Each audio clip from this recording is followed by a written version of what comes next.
Hello, कैसे हैं बच्चों। आई होप सब ठीक होगा, पढ़ रहे होंगे, बेहतर होगा। तो पिछले 2 क्लासेस में आपने देखा कि ग्रामर की फर्स्ट क्लास सेकंड क्लास में बहुत अच्छे अच्छे क्वेश्चंस आपको प्रोवाइड किए गए और आपने बहुत अच्छे से उसको अप्रिशिएट भी किया। इसी तरह से क्लासेस में बने रहिएगा, सारे डाउट्स आपके क्लियर किए जाएंगे, क्योंकि प्रैक्टिस करने से ही सब कुछ आता है। सिर्फ स्टडी करने से आपको ये अंदाज़ा नहीं लग पाता है कि कितना आपने गेन किया और कितना आपने फॉरगेट किया। ठीक है, तो चलिए क्वेश्चंस के माध्यम से रिवाइज करने का प्रयास करिएगा। फर्स्ट क्वेश्चन है, put the following sentence into direct narration. Sentence है, इसको डायरेक्ट इनडायरेक्ट स्पीच से आपको कन्वर्ट करना है। आप देख पा रहे हैं यहाँ पर पहला सेंटेंस है, put the following sentence into indirect narration. Sohan said to me, comma inverted comma में, I have always been your friend. इसमें आपको चेंज करना है डायरेक्ट से इनडायरेक्ट स्पीच में। तो जैसा कि आप जानते हैं कि डायरेक्ट से इनडायरेक्ट स्पीच में चेंज करने के लिए 5 पॉइंट्स इंपॉर्टेंट होते हैं। पहला होता है रिपोर्टिंग वर्ब, जिसको सेड या सेड टू कहा जाता है। इसके बाद रिपोर्टेड स्पीच के जो टेंस होते हैं उसको भी चेंज करना आवश्यक होता है। ठीक है, इसके बाद नियरनेस वर्ड्स होते हैं, जैसे दिस, दैट, दीज, दोज। और लास्ट में हम सभी टेंसेस को ध्यान देते हैं। तो टेंस में अगर हम बात करें तो टेंस में प्रेजेंट का सारा पास्ट जाता है, पास्ट इंडेफिनिट पास्ट परफेक्ट में। फ्यूचर में विल, शैल हमेशा, वुड और शुड में होता है मॉडल एक्सिलरी वर्ब की बात करें तो can, could, may, might, will, should, would, और विल, वुड, शैल, शुड हो जाता है। बाकी वुड हो तो नहीं चेंज होता, कुड हो तो नहीं चेंज होता। तो यहाँ पर आप देख पाएंगे आपको एलिमिनेशन की स्टाइल अपनानी पड़ेगी, तभी आप करेक्ट आंसर तक पहुँच पाएंगे। एलिमिनेशन की स्टाइल क्या होती है, कौन सा ऑप्शन हम एकदम से नेगलेक्ट कर देंगे, इस स्टाइल को अपनाने से आपको आसानी हो जाती है अप्रोप्रिएट आंसर तक पहुँचने में। तो देखेंगे फर्स्ट ऑप्शन है, Sohan told me that he has always been my friend. Sentence किस में है, सेड या सेड टू को चेंज करेंगे टोल्ड में। तो आप देख पा रहे हैं फर्स्ट ऑप्शन में और सेकंड ऑप्शन में। इसके बाद देखिएगा थर्ड ऑप्शन में, फोर्थ ऑप्शन में, सभी में सेड या सेड टू को टोल्ड बना दिया है। इसका मीन्स हमें और आगे बढ़ना पड़ेगा। तो एक रूल आप जानते हैं SON का, ठीक है, SON, इसका मीन्स रिपोर्टिंग जो वर्ब है उसका सब्जेक्ट हमेशा, रिपोर्टेड स्पीच का जो सब्जेक्ट है वो रिपोर्टिंग वर्ब के सब्जेक्ट के अनुसार फर्स्ट पर्सन और ऑब्जेक्ट के अनुसार second person, third person no change, उसी को SON कहा जाता है। क्योंकि सारे चेंजेस रिपोर्टेड स्पीच के जो भी प्रोनाउन होते हैं, प्रोनाउन चेंज वो रिपोर्टेड स्पीच के प्रोनाउन होते हैं चेंज रिपोर्टिंग वर्ब के अनुसार। तो ये आप जानते हैं कि रिपोर्टिंग वर्ब आपका कॉमा के पहले होता है और रिपोर्टेड स्पीच आपका इन्वर्टेड कॉमा के अंदर होता है। और सारे चेंजेस इसी सारे रिपोर्टेड स्पीच में ही होते हैं, जो 5 चेंजेस हमने बताया। अब आप जान रहे हैं कि प्रेजेंट इंडेफिनिट पास्ट इंडेफिनिट में, प्रेजेंट परफेक्ट पास्ट परफेक्ट में, तो सेंटेंस में आई हैव दिया है, सोहन के अनुसार अगर आप चेंज करने का प्रयास करें तो सोहन आपका यहाँ पर देखिए थर्ड पर्सन है तो आई हो जाएगा ही में परिवर्तित, और सेड या सेड टू टोल्ड में है तो चारों ऑप्शंस में दिया हुआ है। कंजक्शन दैट लगाते हैं अफर्मेटिव सेंटेंस या असर्टिव सेंटेंस में। ठीक है, हैज़ हमेशा, हैव हमेशा हैड में चेंज होता है, तो हम सभी का बन जाएगा ही हैड। ऑलवेज वही रहेगा, बीन यही रहेगा। योर फिर से सेकेंड पर्सन है तो रिपोर्टिंग वर्ब के ऑब्जेक्ट के अनुसार चेंज होगा। रिपोर्टिंग वर्ब के ऑब्जेक्ट पे मी फर्स्ट पर्सन है तो यहाँ माई हो जाएगा। तो हम सभी बना लिए हैं, Sohan told me that he has. अब देखिए अगर फर्स्ट ऑप्शन की बात करें तो फर्स्ट ऑप्शन में हैज़ को हैज़ ही किया है तो अब ये नहीं होगा। सेकेंड ऑप्शन की बात करें, हैड तो चेंज किया है बट योर और आई यानी प्रोनाउन चेंज नहीं हुआ है, ये भी आंसर नहीं है। और थर्ड ऑप्शन की बात करें तो थर्ड ऑप्शन में आप देख पा रहे हैं, थर्ड ऑप्शन में हम सभी को मिल रहा है। Sohan told me that I had always your friend. यहाँ पर हैड तो चेंज किया है, बट यहाँ फिर से बीन नहीं लगाया है और योर को भी नहीं चेंज किया है, तो थर्ड और सेकंड भी नहीं सही होगा। लास्ट में देखिए, Sohan told me that he had always been my friend, यही आंसर करेक्ट होगा क्योंकि हम सभी ने बना भी लिया था। Sohan told me that I have था तो ही हैड हो जाएगा, ऑलवेज बीन योर था तो मी के अनुसार माई हो जाएगा। आई होप आपने समझा होगा फर्स्ट ऑप्शन कैसे होगा। ये एसएससी सीजीएल का क्वेश्चन है, जैसा कि बच्चे डिमांड कर रहे थे कि एसएससी सीजीएल के क्वेश्चंस भी दिए जाएं, तो रिसेंटली आस्क्ड क्वेश्चन आपको दिए जा रहे हैं, इंक्लूड किए जा रहे हैं। तो सारे क्वेश्चंस बच्चों बहुत ही इम्पॉर्टेंट है, प्रैक्टिस करते रहिए, ऐसे ही क्वेश्चन एग्जाम में पूछे जाते हैं। नेक्स्ट क्वेश्चन की ओर चलते हैं। Question number second. Question number second में choose the following into and indirect speech statement and indicate the correct one. सारे पूरे स्टेटमेंट का कहने का मतलब है, नरेशन है, डायरेक्ट से इनडायरेक्ट चेंज करिए, इंस्ट्रक्शन चाहे जैसे दिया हो। He said comma inverted comma में आई केम हेयर यस्टरडे, जैसा कि आपने देख लिया, ये भी क्वेश्चन एग्जाम में ही पूछा गया क्वेश्चन है, ठीक है। तो आप देख पा रहे होंगे ही सेड है तो आपने जाना है कि सेड के बाद जब कोई ऑब्जेक्ट नहीं होता है तो सेड वही उतार देते हैं। तो चारों ऑप्शंस की अगर हम बात करें तो चारों ऑप्शन में देखिएगा सेड को सेड ही लिखा गया है, तो इसमें कुछ चेंज करना ही नहीं है। लास्ट में इंक्वायर्ड ऑफ है तो आपको तुरंत इसको हटा देना है। नेग्लेक्ट करने से ही बच्चों, इग्नोर करने से, एलिमिनेट करने से ही आपको करेक्ट आंसर बहुत जल्दी मिल जाता है। चारों ऑप्शन में आपको घूमने की आवश्यकता नहीं पड़ती है। आपने जाना है कि जब भी जो है क्वेश्चन वर्ड से स्टार्ट हो या इंट्रोगेटिव सेंटेंस हो तब आस्क्ड या इंक्वायर्ड ऑफ में बदलते हैं सेड या सेड टू को। असर्टिव सेंटेंस में ऐसा कोई चांस ही नहीं होता। तो डी ऑप्शन हमारा पहले ही गलत हो गया। अब देखिए केम आया है तो कम का गो आपने सीखा है कि कम का गो होता है। अब जिसमें कम का गो नहीं हुआ होगा वो भी आंसर अपना इनकरेक्ट हो जाएगा, लेकिन यह भी ध्यान देना है बाकी पैटर्न क्या फॉलो हो रहे हैं। कई बार क्या होता है कम का गो नहीं किया जाता, कम का कम ही रहता है, गो नहीं चेंज करते हैं। तो फर्स्ट ऑप्शन देखिए, he said that he went there, यहाँ तो गो मान के वेंट किया गया है, लेकिन हम सभी जानते हैं कि जो पास्ट इंडिफिनिट होता है वो पास्ट परफेक्ट में जाता है। इट मीन्स हैड में चेंज होगा, ठीक है, हैड प्लस वर्ब का थर्ड फॉर्म। तो आप देख पा रहे होंगे पास्ट इंडिफिनिट फर्स्ट ऑप्शन में पास्ट इंडिफिनिट को वही दिया है, इनकरेक्ट हो गया। हेयर देयर में बदलता है और यस्टरडे द प्रीवियस डे में बदलता है, तो बाकी तो सही है, बट यहाँ पर कम का गो करके वेंट कर दिया है, लेकिन यहाँ अगर चेंज करता तो उसको हैड गॉन करना चाहिए था, यहाँ नहीं किया है, इसलिए आप इसको जो है गलत कर देंगे। बी और सी ऑप्शन की तरफ चलते हैं। तो बी ऑप्शन में अगर आप देखेंगे तो बी ऑप्शन में ही हैड, अब चूंकि आई है फर्स्ट पर्सन के अनुसार चेंज होगा, तो रिपोर्टिंग वर्ब के सब्जेक्ट पे ही है, ही आपका आई ही हो जाएगा। He had come, second option में ही आप देख पा रहे हैं ही हैड कम दिया है, हेयर का देयर कर दिया है और यस्टरडे का द प्रीवियस डे कर दिया है।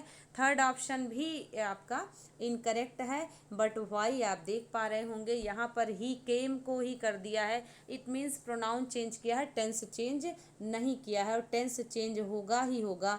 कब नहीं होगा? जब चार फैक्ट होंगे, यूनिवर्सल ट्रुथ होगा, नेचुरल इवेंट होगा, या फिर कह सकते हैं हिस्टोरिकल फैक्ट होगा, या कोई प्रोवर्ब होगा, तब ही टेंस नहीं चेंज होगा। जब रिपोर्टिंग वर्ब प्रेजेंट या फ्यूचर में रहे तब नहीं चेंज होगा, या रिपोर्टेड स्पीच या रिपोर्टिंग वर्ब पास्ट में रहे और यहाँ पर ये चार बातें कही गई हैं तब भी टेंस चेंज नहीं होगा। तो आई होप आपको सेकेंड क्वेश्चन भी समझ में आया होगा। नेक्स्ट क्वेश्चन की ओर चलते हैं। क्वेश्चन नंबर थर्ड, यहाँ पर आप देख पा रहे होंगे, यहाँ आपको मिल रहा है give one word for the expression hard to please. तो यहाँ पर आपको क्या करना है, वन वर्ड सब्स्टिट्यूशन पूछा गया है। हार्ड टू प्लीज़ एक वर्ड होता है, जैसे कई बार लगता है कि एक ऐसा व्यक्ति जिसको खुश करना बड़ा मुश्किल सा काम होता है, ऐसे व्यक्ति के लिए वन वर्ड यूज़ होता है फास्टिडियस, ठीक है। फास्टिडियस मीन्स होता है a person who is difficult to please, मतलब उसको हंसाना बहुत बड़ा टास्क है, बहुत मुश्किल है। और एक ऐसा व्यक्ति जो कभी खुश ना रहे, उसके लिए माल कॉन्टेंट वर्ड यूज़ होता है। ठीक है, बाकी ऑप्शन की तरफ चलते हैं।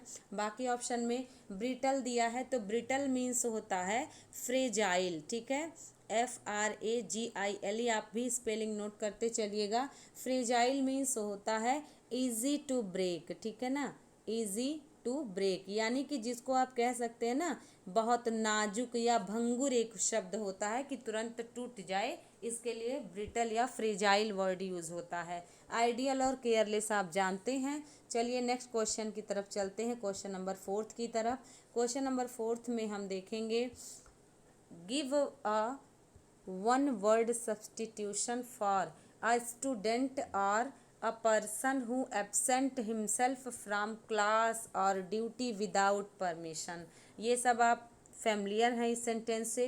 कह रहा है एक ऐसा इंसान, एक ऐसा व्यक्ति जो अपने काम से, अपने क्लास से बिना बताए भाग जाए, या कह सकते हो बिना बताए छुट्टी मांग ले, छुट्टी पर चला जाए, या बिना बताए काम छोड़ के चला जाए, ऐसे व्यक्ति को क्या कहते हैं। तो आप देख पा रहे होंगे केयरलेस मीन्स लापरवाह, लेकिन यहाँ वन वर्ड सुटेबल वर्ड पूछा है, जिसके लिए हम सभी कहते हैं ना कि क्लास बंक करने वाला बच्चा या फिर कामचोर, ऐसे कुछ वर्ड्स हिंदी में यूज़ करते हैं। ऐसे बच्चों के लिए या ऐसे इंसान के लिए ट्रॉन्ट एक वर्ड है। ठीक है, TRUANT, ट्रुएंट भी इसको पढ़ सकते हैं। ठीक है, इसका मीन्स होता है कामचोर, या कह सकते हो बिना बताए कक्षाएं छोड़ के चला जाने वाला विद्यार्थी, काम छोड़ के चला जाने वाला इंसान। ठीक है, ऐसे व्यक्ति के लिए ट्रॉन्ट यूज़ होता है। केयरलेस मीन्स लापरवाह, तो यहाँ पर ये सुटेबल नहीं है। ऑमनीसिएंट मीन्स होता है सर्वज्ञ, मतलब a person who knows everything, है ना, सर्वज्ञानी, सर्वज्ञाता। तो ठीक है, यहाँ पर हम सभी इसको कह सकते हैं सर्वज्ञाता, तो ये भी ऑप्शन नहीं होगा, पर्सन हु नोज एवरीथिंग। और एपोस्टेट मीन्स क्या होता है, तो इसको भी बच्चों नोट करते चलेगा। एपोस्टेट मीन्स होता है who has changed his faith और रिलीजन, मीन्स कह सकते हैं एक ऐसा इंसान जो अपने धर्म को स्वयं त्यागे, तो हिंदी में आप कह सकते हैं स्वधर्म त्यागी। ठीक है, आप इसको और भी अगर इंग्लिश में कन्वर्ट करना चाहें तो आप इसको नोट डाउन कर लीजिएगा, हु हैज़ चेंज्ड। ठीक है ना, who has changed changed his religion, अपना धर्म ही बदल लेता है। ठीक है, रिलीजन और फेथ यानी विश्वास ही वह अपना बदल लेता है, तो आप इसको ऐसे इंसान को एपोस्टेट कहा जाता है। तो आंसर आपने करेक्ट जान लिया, चारों ऑप्शंस भी आपको मिल गए। नोट करते चलिएगा बच्चों, बहुत एग्जाम में पूछा जाता है, तो इस क्वेश्चन का आंसर ट्रॉन्ट है। ओके, नेक्स्ट क्वेश्चन की तरफ चलते हैं, क्वेश्चन नंबर 5। क्वेश्चन नंबर 5 में आप देखेंगे, identify the clause of the underline part. The अब ये आपको एक पार्ट है क्वेश्चन का जिसमें क्लॉज को अंडरलाइन किया गया है और आपको पहचानना है। The reason why I did this is obvious, means एक ऐसा कारण, मैं जानता हूँ कि ऐसा क्यों किया गया, स्पष्ट है। ऑब्वियस मीन्स होता है स्पष्ट, क्लियर, फ्रैंक। ठीक है, तो यहाँ पर देख पा रहे होंगे why I did this, why I did this को आपको पहचानना है कि कौन सा क्लॉज है। First option principal clause, second option noun clause, third one is relative clause, और फोर्थ में देखिए एडवर्ब क्लॉज दिया गया है। आप जानते हैं क्लॉज 3 प्रकार के होते हैं, कौन कौन से, सबऑर्डिनेट क्लॉज के 3 प्रकार। ठीक है, नाउन क्लॉज, एडजेक्टिव क्लॉज और एडवर्ब क्लॉज। ठीक है, और एक प्रिंसिपल क्लॉज स्वतंत्र होता है। ठीक है, प्रिंसिपल क्लॉज किसी पर नहीं निर्भर होता। यहाँ पर यह कह रहा है व्हाई आई डिड दिस, यदि आप इसके आगे जाएं तो द रीज़न लगाना पड़ेगा, यदि आप बाद में जाए तो इज ऑब्वियस लगाना पड़ेगा। तो यहाँ पर ये जो अंडरलाइन वर्ड्स हैं ये स्वतंत्र कार्य नहीं कर रहे हैं, इसलिए ऑप्शन ए हमारा इनकरेक्ट हो गया। नाउन क्लॉज की बात करें तो नाउन क्लॉज हमेशा सेंटेंस में नाउन की तरह काम करता है, बट ये तो द रीज़न को मॉडिफाई या क्वालिफाई कर रहा है कि एक ऐसा कारण, क्यों मैंने ऐसा किया, वो कारण। तो यहाँ पर भी नाउन क्लॉज नहीं होगा, क्योंकि नाउन क्लॉज में भी कभी भी क्वेश्चन वर्ड आता है और एज अ नाउन वर्क करता है। जैसे आप कह सकते हो I know who helped you. इसका मीन्स आप कह रहे हो कि मैं जानता हूँ किसने तुम्हें बचाया। तो जब आप ऐसे कह रहे हो आई नो, ठीक है ना, I know who helped you, तो यहाँ पर आप सेंटेंस में देख पा रहे हैं, सेंटेंस में हूँ ही तो नाउन का काम कर रहा है, ठीक है, जोड़ने का काम कर रहा है हूँ। यहाँ पर आपका हूँ नाउन क्लॉज हो गया। लेकिन यदि आप इसी सेंटेंस को इस तरह से कहते, आई नो द बॉय, ठीक है, अगर आप कहते आई नो द बॉय, ठीक ना, और कहें हूँ हेल्प्ड यू, तब आप देख पा रहे हैं ये हूँ जो है इस हेल्प को क्वालिफाई कर रहा है। तो यहाँ पर आप कह सकते थे कि ये एडजेक्टिव क्लॉज है। बट यहाँ पर आप देखिए कहीं कहीं पर भी जो वाई है वो अकेले ना करके आई डिड को लेकर के चल रहा है। तो यहाँ ये नाउन भी नहीं होगा, प्रिंसिपल भी नहीं होगा। और एडजेक्टिव क्लॉज की अगर हम बात करें तो एडजेक्टिव क्लॉज में अगर हम देखें तो यहाँ पर देखिए ये रिलेशन ही तो बना रहा है। और रिलेशन बना रहा है किससे, रीज़न से, वाई को लेकर के एडजेक्टिव का काम कर रहा है। मतलब ये जो वाई है इन वर्ड्स के साथ आ करके इस रीज़न को ही तो क्वालिफाई कर रहा है। क्योंकि हम सभी जानते हैं हाउ का प्रयोग हमेशा मेथड के लिए होता है, ठीक है, हाउ का प्रयोग, हूँ का प्रयोग हमेशा पर्सन के लिए होता है। अगर हम विच की बात करें तो विच का प्रयोग एनिमल या थिंग्स के लिए होता है। अगर हम व्हाट की बात करें तो भी थिंग्स के लिए होता है। व्हेन की बात करें तो कभी भी व्हेन का प्रयोग हमेशा टाइम के लिए होता है, ठीक है। और आप व्हाई की चर्चा करें तो व्हाई का प्रयोग हमेशा रीज़न के लिए होता है, रीज़न के लिए होता है। तो यहाँ वाई रीज़न को ही तो आइडेंटिफाई कर रहा है आई दिस को लेकर के। यहाँ ये आपका एडजेक्टिव क्लॉज बन रहा है, एडवर्ब क्लॉज भी नहीं बन रहा है। एडवर्ब क्लॉज क्यों नहीं बन रहा है, क्योंकि एडवर्ब क्लॉज में ये सारे क्वेश्चन वर्ड नहीं आते हैं। क्वेश्चन वर्ड और दैट सिर्फ हमेशा नाउन क्लॉज या एडजेक्टिव क्लॉज में आता है। एडवर्ब क्लॉज में इफ़ आ जाएगा, यानी कि जो एडवर्ब की तरह काम करे, इफ़ आ जाएगा, वह आपका वेयर आ जाएगा। वेयर कब, जब ये कंडीशनल सेंटेंस की तरह काम करेगा, ठीक है। अनलेस है, अनटिल है, बिकॉज है, सो है, एज है, सिंस है, ये सारे जो वर्ड्स हैं ये सब आपके एडवर्ब क्लॉज में आते हैं, इसको ध्यान रखिएगा, ठीक है। तो आपका आंसर आप सी होगा, एडजेक्टिव और रिलेटिव क्लॉज, क्योंकि ये रिलेशन ही तो बना रहा है, ठीक है। आगे बढ़ते हैं क्वेश्चन नंबर 6 की तरफ। क्वेश्चन नंबर 6 में देखेंगे, सेम आप देख पा रहे हैं इसी पैटर्न पे आया हुआ है। Identify the clause of the underlined part, यहाँ भी दिया है, देखिए एक कंडीशनल सेंटेंस की तरह काम कर रहा है। स्टैंड स्टिल मतलब वहीं रुको। If you value your life, अगर तुम अपने जीवन को तवज्जो देते हो, महत्व देते हो, तो you will have to stay there, ठीक है। अब देखिए पहला क्लॉज कह रहा है स्टैंड स्टिल, यानी अगर आप इस बात को कह दें स्टैंड स्टिल और शांत हो जाए तो ये तो प्रिंसिपल क्लॉज है। बट जब ऑप्शन में क्वेश्चन में पूछा है अंडरलाइन वर्ड को ही आपको आइडेंटिफाई करना है तो प्रिंसिपल क्लॉज नहीं है। क्यों, इफ़ के पहले कुछ ना कुछ आएगा या इफ़ के बाद वाले क्लॉज में कुछ आएगा, तब ही इफ़ अपना मीनिंग कंप्लीट करेगा। तो प्रिंसिपल क्लॉज हुआ नहीं। नाउन क्लॉज में इफ़ का प्रयोग कभी होता ही नहीं, जैसा कि हमने बताया क्वेश्चन वर्ड होंगे और दैट होगा। तो बचा हमारा एडजेक्टिव क्लॉज और एडवर्ब क्लॉज। तो एडजेक्टिव क्लॉज में भी हमने आपको बताया ये सारे जो क्वेश्चन वर्ड होंगे ये आपको किसी न किसी नाउन को बयां करेंगे, ठीक है। वो नाउन कुछ भी हो सकता है, थिंग हो सकता है, एनिमल हो सकता है, रीज़न हो सकता है, मेथड हो सकता है, प्लेस हो सकता है, ठीक है, ये सब हो, टाइम हो, तो ये एडजेक्टिव का क्लॉज करेंगे।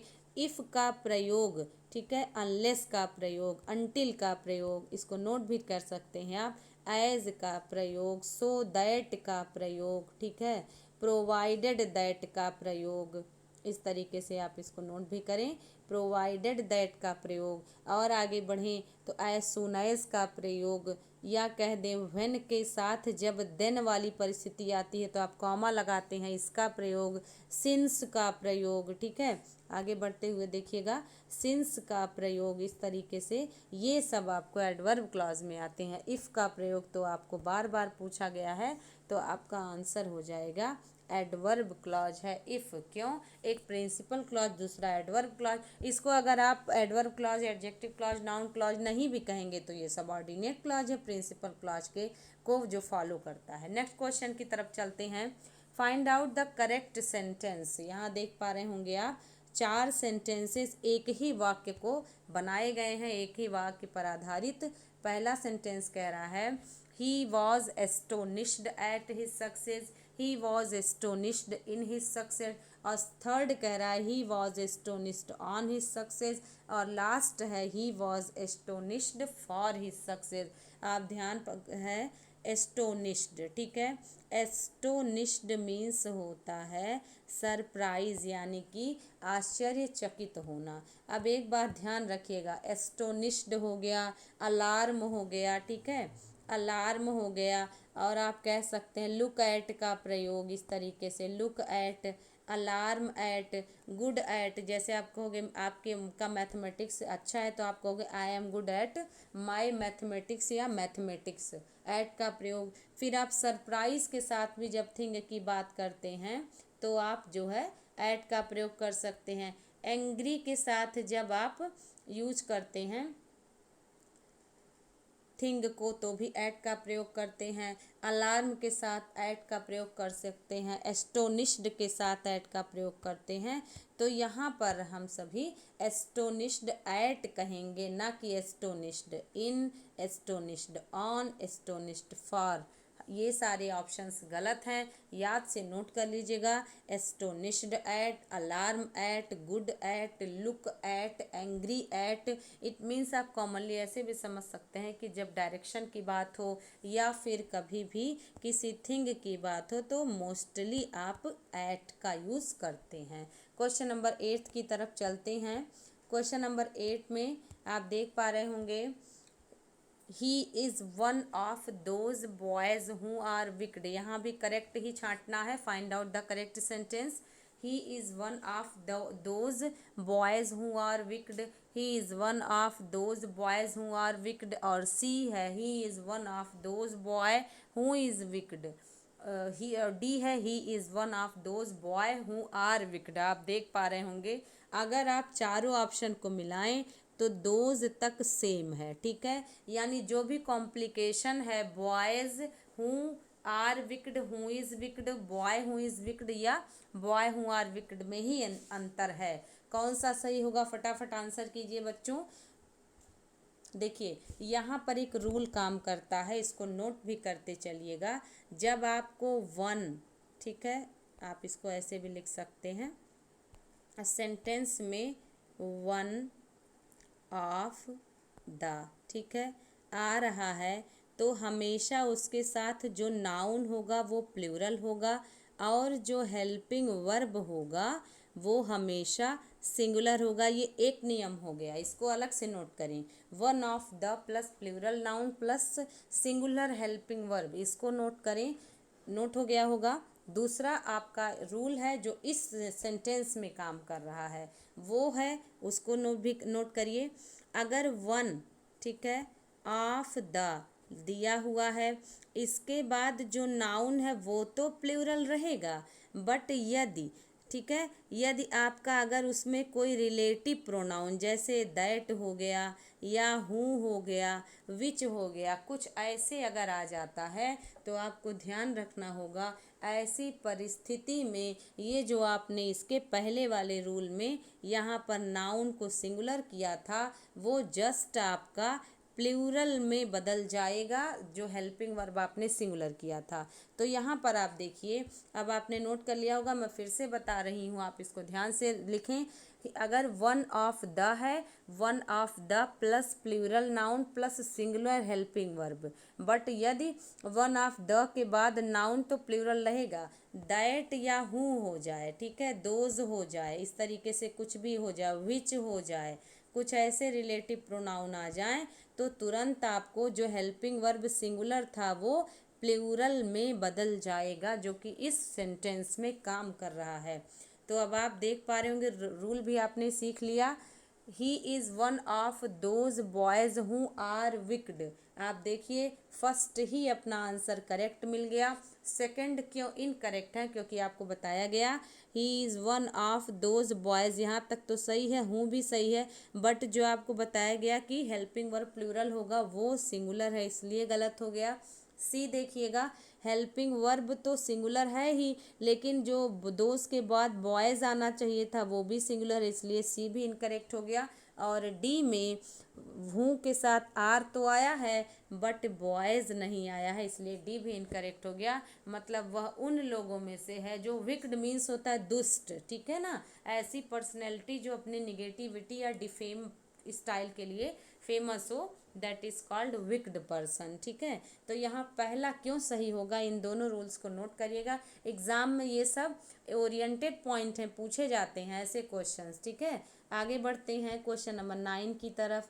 क्वेश्चन नंबर 9 को अगर आप देखेंगे तो क्वेश्चन नंबर 9 में कह रहा है have you been joined by him in our seminar. पहले इसका इंस्ट्रक्शन देखिए, चेंज द वॉइस, यानी कि आपको वॉइस चेंज करना है।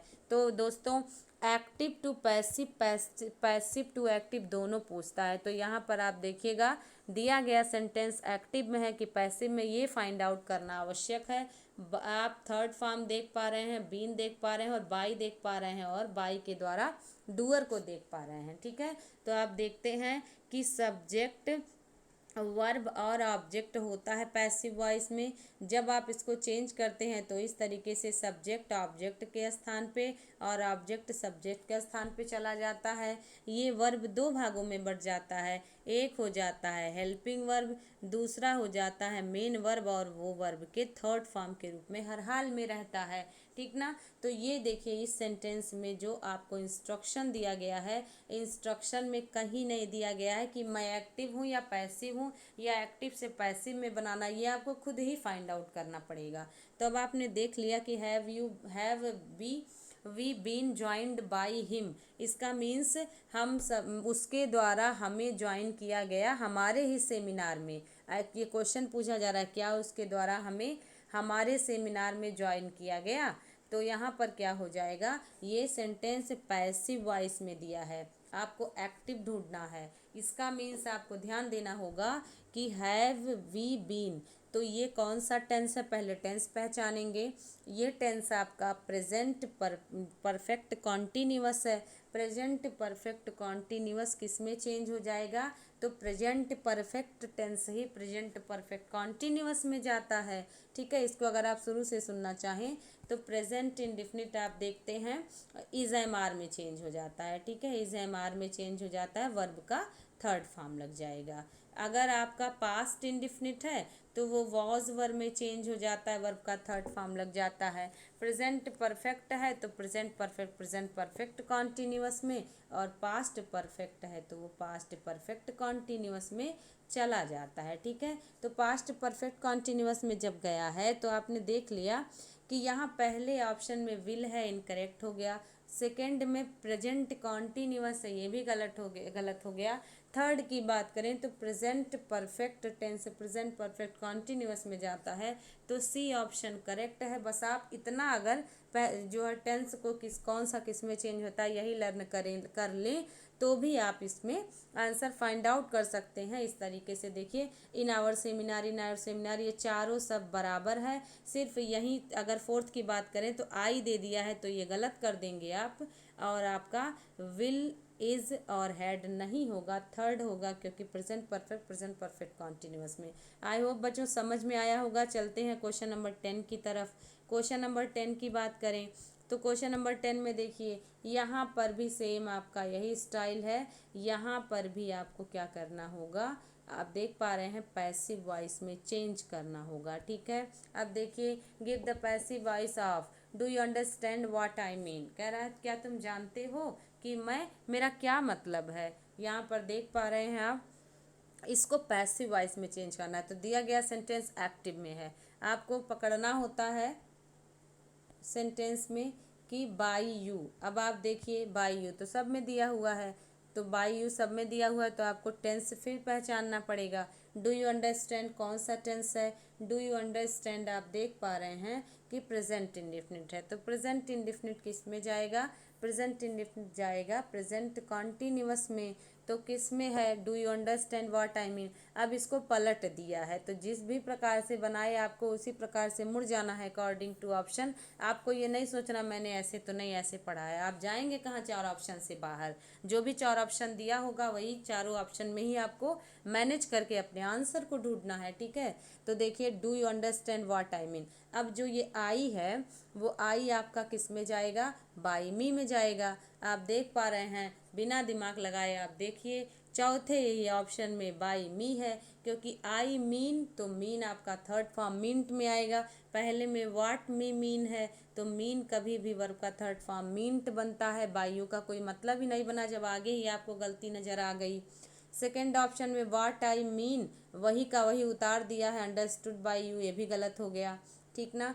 तीसरे ऑप्शन में देखिए, व्हाट आई मीन कहा है, तो व्हाट आई मीन्ट कहा है, लेकिन आपको व्हाट इज मीन्ट बाई मी कहना पड़ेगा, क्योंकि जो आई है आप देखते हैं आई का ऑब्जेक्ट मी होता है, यू का ऑब्जेक्ट यू होता है, ही अगर हो शी हो तो उसका शी का हर होता है, ही अगर दिया हो तो बाई हिम में चेंज हो जाता है। इस तरीके के कुछ चेंजेस होते हैं। तो ये जो चेंज हुआ है आपका ऑप्शन नंबर डी में हुआ है। व्हाट इज मीन्ट बाई मी मतलब मेरा क्या मतलब है, इज अंडरस्टूड बाई यू तुम्हारे द्वारा क्या समझा जा रहा है। तो आप देखिए, ये जो प्रेजेंट इंडिफिनिट था ये प्रेजेंट कॉन्टिन्यूअस में भी गया, ये यू बाई यू में भी कन्वर्ट हुआ, और आई मीन प्रेजेंट इंडिफिनिट था तो फिर यहाँ प्रेजेंट कॉन्टिन्यूअस हुआ। तो बाकी तीनों ऑप्शन गलत हो जाएगा, फोर्थ ऑप्शन राइट आंसर हो जाएगा। तो इसी प्रकार से बच्चों क्वेश्चन पूछे जाते हैं, भी आया हुआ क्वेश्चन है, ठीक है। आगे बढ़ते हैं नेक्स्ट क्वेश्चन की तरफ। Question number 11, the passive voice of hence lay eggs is. ये देखिए कह रहा है कि मुर्गियां अंडे देती हैं, इसका पैसिव वॉइस बनाना है। अब देखिए, आपने जान लिया ले और हेंस, तो आपका सब्जेक्ट जो है वो सब्जेक्ट प्लूरल है, और आपका ले एस के बिना लगा है, क्योंकि ये प्लूरल के साथ तो एस लगता है। आज यानी कि आपने टेंस को फाइंड आउट कर लिया। तो प्रेजेंट इंडिफिनिट है, किस में जाएगा? प्रेजेंट कॉन्टिन्यूअस में जाएगा। तो प्रेजेंट कॉन्टिन्यूअस में इज एम आर होना चाहिए। इज एम आर आपने देख लिया तो फर्स्ट ऑप्शन आप तुरंत इसको अलग कर लें। दूसरी बात, अगर आपको पता है कि ले फर्स्ट फॉर्म ही है तभी आप फाइंड आउट कर पाएंगे। अगर आपको जरा भी गलती हुई, मिस्टेक हुआ कि ले क्या मतलब है, तो ले मीन्स होता है अंडे देना, ठीक है, इसको ध्यान रखिएगा। ले के कई हैं रूप। ले आपका एक फर्स्ट फॉर्म होता है, दूसरा लाई यानी कि आराम करना का सेकेंड फॉर्म होता है, उसका जो है ले सेकेंड फॉर्म है। बट यहाँ पर ये थर्ड फॉर्म, मुर्गियाँ अंडे देती हैं, ना कि मुर्गियाँ आराम करके अंडे देती हैं, ऐसा कुछ नहीं होगा। तो ये फर्स्ट ऑप्शन इनकरेक्ट हो गया। सेकेंड और थर्ड और फोर्थ की बात करते हैं, तो प्रेजेंट इंडेफिनिट प्रेजेंट कॉन्टिन्यूअस में नहीं जाएगा। कब? बींग नहीं लगता है, इज एम आर हो तब बींग होता है। आपने पढ़ा है ना कि अगर इज एम, ठीक है, आर पहले से दिया हुआ है तो यहाँ पर बींग प्लस वर्ब का थर्ड फॉर्म कर देते हैं। तो यहाँ पर हम सभी जान लिए इज एम आर पहले से दिया ही नहीं हुआ है। तो यहाँ पर देखिए first option fourth option incorrect हुआ। अब आई बारी सेकेंड और थर्ड की। सेकेंड में देखिए आर और थर्ड में भी आर, हेंस बाई, ठीक है, हेंस हेंस दोनों में बाई बाई दोनों में। आप फंस गए वर्ब के फॉर्म पे, ठीक है। लेड लिखें कि लेन लिखें, तो विद्यार्थियों ध्यान रखिएगा। इसको मैंने अलग से आपके लिए लिख भी दिया है, इसको आप स्लाइड का स्क्रीनशॉट भी ले लें। यहाँ पर जो आपका ले होता है, ले का जो सेकेंड फॉर्म होता है, तो ले का सेकेंड फॉर्म लेड होता है, ठीक है, LAID लेड, और थर्ड फॉर्म भी LAID लेड होता है, ठीक है। अब ले कब होगा सेकेंड फॉर्म? जब यहाँ पर आपको मिल जाएगा लाई। लाई मीन्स होता है रेस्ट करना, ठीक है, एक लाई मीन्स झूठ बोलना, तो उसका लाइड और लाइड हो जाता है। लेकिन जब हो रेस्ट करने के लिए लाई, तो यहाँ पर इसका सेकेंड फॉर्म ले होता है, ठीक है। और ऐसी परिस्थिति में जो थर्ड फॉर्म होगा वो लेन होगा। और यहाँ पर हम सभी देख पा रहे हैं अंडे देना वाला जो ले होता है उसका थर्ड फॉर्म लेड होता है, ठीक है। तो सेकेंड ऑप्शन करेक्ट हो जाएगा। Third option, fourth option incorrect हो जाएगा, फर्स्ट इनकरेक्ट हो जाएगा, सेकंड करेक्ट हो जाएगा। इसको आप नोट भी कर लें, मैंने आपके लिए लिख भी रखा है अलग से, आप इसको चाहें तो स्क्रीनशॉट ले लें। देखिए यहाँ पर जो लाई है, इस लाई का मीन्स होता है, देखिए यहाँ पर आप थोड़ा नीचे आ जाएं, लाई की अगर हम बात करें तो लाई मीन्स देखिए आराम करना, रेस्ट करना। ले इसका सेकेंड फॉर्म है, लेन इसका थर्ड फॉर्म है। और ले मीन्स होता है अरेंज यानी व्यवस्थित करना, तथा ले एक्स मीन्स अंडे देना, इसका लेड, और लेड सेकेंड फॉर्म और थर्ड फॉर्म दोनों होता है। और हम सभी के क्वेश्चन में यही वाला ले पूछा था, ठीक है। थर्ड है होता है लाई, जिसको हम सभी बोलते हैं टेल अ लाई, तो लाइड और लाइड इसका थर्ड फॉर्म हो जाता है। तो आप इसको आई होप नोट कर लिए होंगे। चलिए हम सभी नेक्स्ट क्वेश्चन की तरफ चलते हैं। Question number 12। क्वेश्चन नंबर 12 की अगर बात करें तो यहाँ देखिए कंप्लीट करना है, ठीक है। Complete with a suitable clause, इसको आप कंप्लीट करिएगा।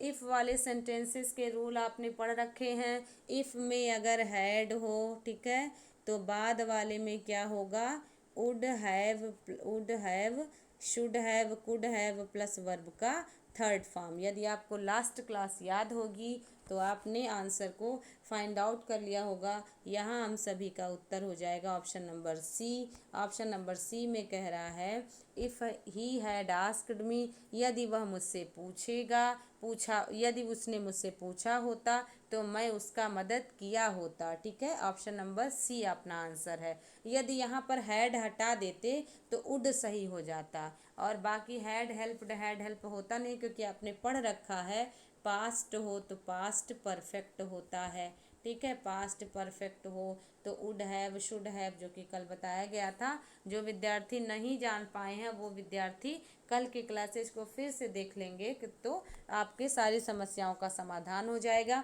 ये सारे क्वेश्चंस एग्जाम में एसएससी सीजीएल या तरह तरह के एग्जाम में आए हुए हैं, टीयर 1 टीयर 2, है ना। कई बार आपका बहुत एग्जाम में पूछे गए क्वेश्चंस होते हैं। तो चलिएगा नेक्स्ट क्वेश्चन की तरफ चलते हैं हम लोग। क्वेश्चन नंबर 13, यहाँ पर भी देखिए कह रहा है कंप्लीट करना है। Pick out the most appropriate alternative to complete the following sentence. Sentence है if I were the prime minister of India, यदि मैं भारत का प्रधानमंत्री होता। आगे इसको कंप्लीट करना है, तो मैं क्या करता, तो I would help the poor, I will help the poor, I could help the poor, या आप कह सकते हैं I would help the poors. तो ध्यान रखिए बच्चों, सबसे पहले हम रूल की तरफ चलते हैं। द पुअर्स कभी नहीं लिखा जाता, ठीक है। आप इसको ध्यान रखिए, ये इनकरेक्ट है। जब कभी भी कुछ कलेक्टिव नाउन्स होते हैं जो एडजेक्टिव से ही बन जाते हैं, उनके साथ हमेशा द आर्टिकल लगा करके ही उनको डिफाइन कर लिया जाता है। यानी कि द पुअर्स नहीं, द पुअर होता है, द रिच होता है यानी अमीर वर्ग, ठीक है। ज़रूरतमंद लोग तो आप क्या कहते हो, द नीडी कहते हो। लालची लोग द ग्रीडी कहते हो।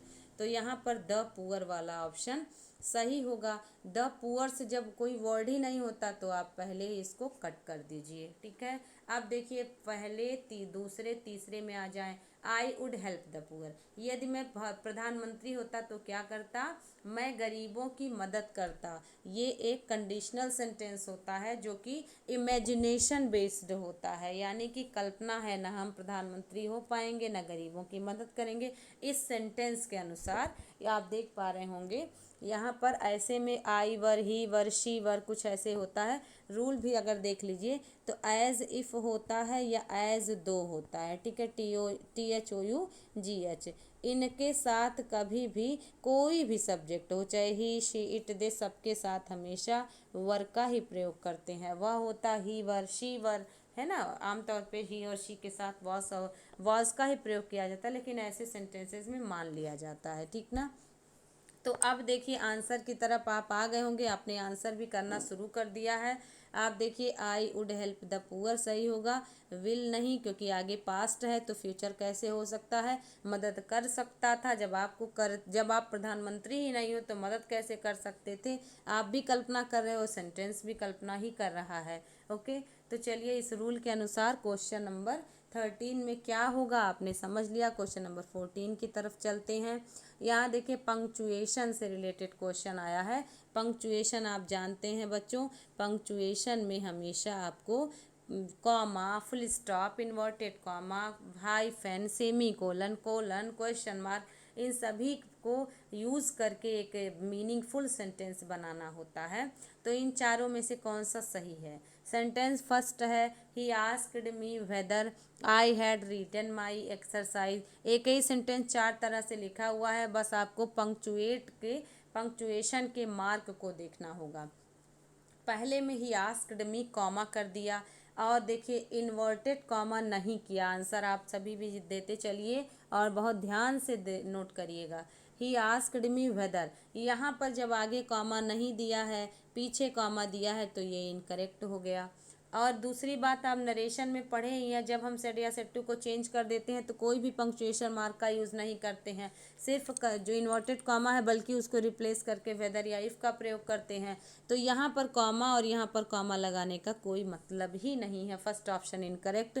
सेकंड देखेंगे, यहाँ लगा दिया इस बार और लास्ट में नहीं लगाया, तो यहाँ पर आप देख पा रहे हैं जब लास्ट में नहीं लगाया आगे लगा दिया, लगना तो कहीं नहीं चाहिए था, तो ये भी इनकरेक्ट हो गया। थर्ड में अगर आप चलें, he asked me comma whether comma, ये भी गलत हो गया। फोर्थ ऑप्शन की तरफ चलते हैं, तो फोर्थ ऑप्शन में हम सभी देखेंगे, he asked me whether I had written my, इसके बाद कह रहा है एक्सरसाइज, तो सही में पंक्चुएशन इसी में यूज़ हुआ है, फोर्थ ऑप्शन करेक्ट होगा। ऐसे क्वेश्चंस भी एग्ज़ाम में आते हैं, पंक्चुएशन के 2 से 4 क्वेश्चन अलग अलग एग्ज़ाम में पूछ लिए जाते हैं। ओके, तो आपने डी आंसर को सेलेक्ट कर लिया है, बहुत सारे बच्चों का सही जवाब आ रहा है। आगे बढ़िएगा, नेक्स्ट क्वेश्चन की तरफ चलते हैं। नेक्स्ट क्वेश्चन में give the synonym of child like, यहाँ पर आपको सिनोनिम ढूंढना है। इट मीन्स पर्यायवाची, same meaning.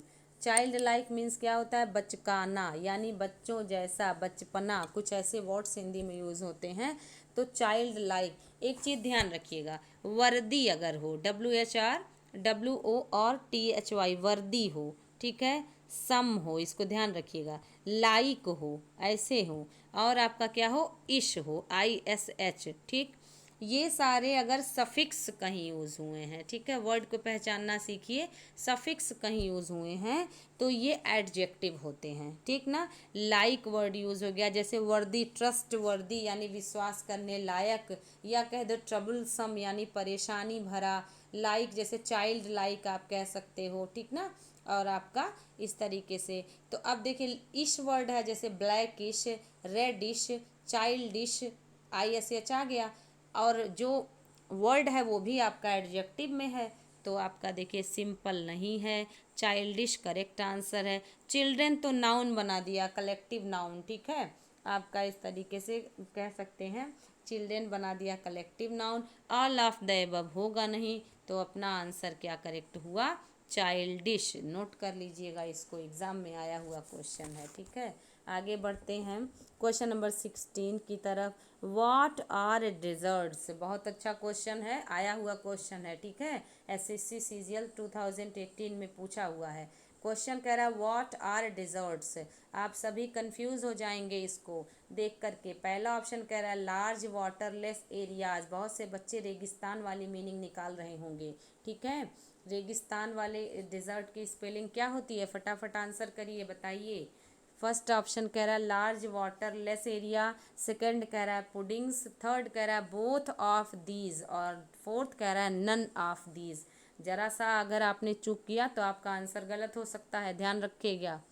What are desserts, देखिए कह रहा है लार्ज वाटरलेस एरियाज, बहुत से बच्चे कह रहे होंगे सही बात है, रेगिस्तान की ही बात हो रही है, बट नहीं, you are not right, you are incorrect. देखिए पुडिंग है, पुडिंग मीन्स क्या होता है, पुडिंग मीन्स होता है जब भी खाने के बाद मिठाई दी जाती है, खाने के बाद मीठा व्यंजन दिया जाता है, खीर दिया जाता है, या रबड़ी टाइप की कोई मिठाई दी जाती है, खाने के बाद फल दिया जाता है, ऐसे को क्या कहते हैं, पुडिंग कहते हैं, या डिज़र्ट्स कहा जाता है, ठीक है, सूखी मिठाई, ठीक ना। ये हो गया। वाटरलेस एरियाज के लिए डिज़र्ट की स्पेलिंग DESERT होती है, डबल एस नहीं होती है बच्चों, ध्यान रखिएगा इसको। और बहुत से विद्यार्थी बोथ ऑफ दीज करेक्ट करेंगे।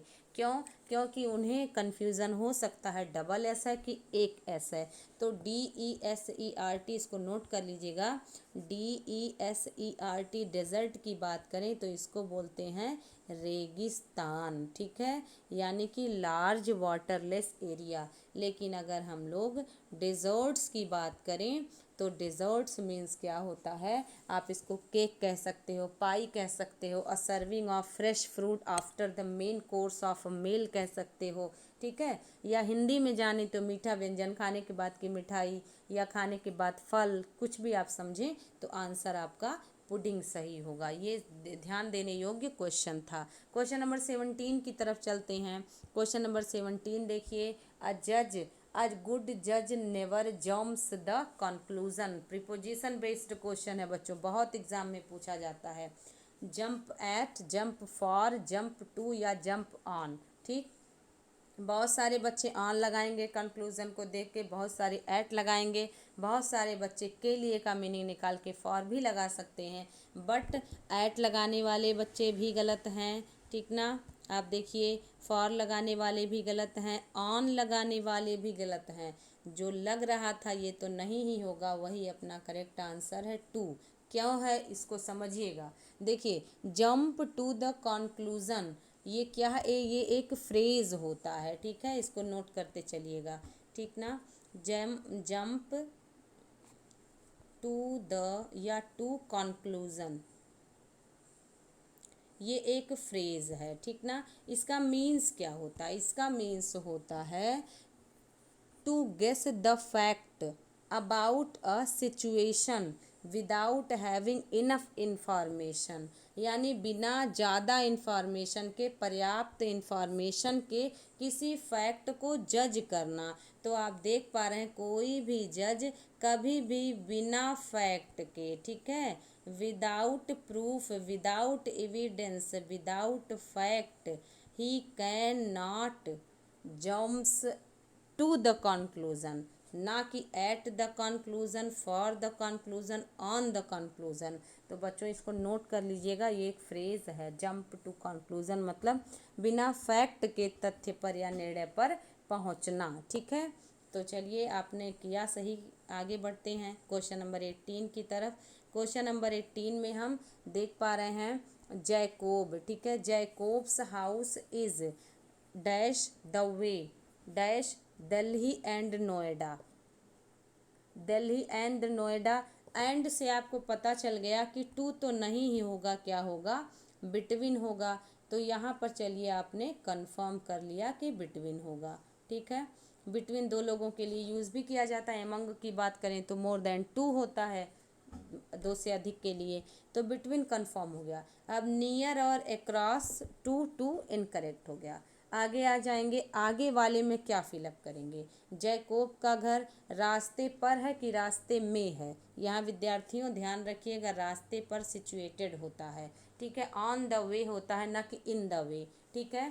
तो Jacobs house is on the way between Delhi and Noida, ध्यान रखिएगा इसको। अगला क्वेश्चन की तरफ चलते हैं, next one error based question, ठीक है। अंत में देखिए इसको दिया गया, इंक्लूड किया गया, many things have happened since I have left the school. इसमें क्या एरर है, नोट डाउन करिए। बीच में अगर सिंस आए, ठीक है, कंजक्शन के रूप में, तो सिंस के बाद वाला क्लॉज पास्ट इंडिफिनिट में, और सिंस के पहले वाला क्लॉज प्रेजेंट परफेक्ट में रहता है, ठीक है, प्रेजेंट परफेक्ट में। तो प्रेजेंट परफेक्ट प्लस सिंस या ever since, both are correct. Ever since यानी कभी भी या जब, कभी भी या जब से। सिंस का प्रयोग हम सभी करते हैं ना, जब से तुम गए तब से, या जब से मैंने ये घर छोड़ा तब से, इस तरह के सेंस में एक सेंस का प्रयोग होता है जो बीच में कंजक्शन की तरह आता है। एक सेंस होता है चूंकि, ठीक है, ऐसा। तो यहाँ पर जब से तब से मीनिंग निकल रही है।